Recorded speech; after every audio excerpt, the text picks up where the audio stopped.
Jimmy 歐陽，原名歐陽曼成，1987年喺香港出世。你而家聽，梗係以為關對英超嘅球隊事。你中文名係歐陽啦，歐陽係冇問題嘅，但係曼城咧，you know，係曼聯。其實呢個名背後意義深長。My real name is Man Xing, and Cantonese Mansing. It stands for 10,000 success. I had very ambitious parents. 幫個小朋友命名可以好宏大，但係小朋友自己嘅童年可以好狼狽。Jimmy 細個就喺港島區返學。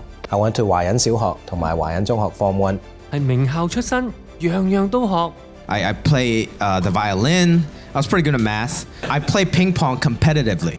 學小提琴、打乒乓波，數學唔可以唔叻。你同我喺香港讀過書，一定好明白。不過唯一唔合格嘅就係身份。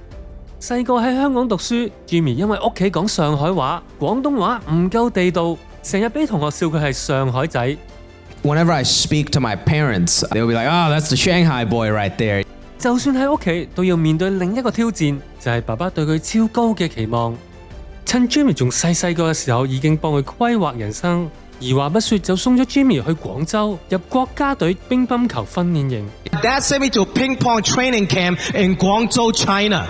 I almost died. It was 100 kids competing for one spot on the national team. It was basically Fortnite with ping pong paddles.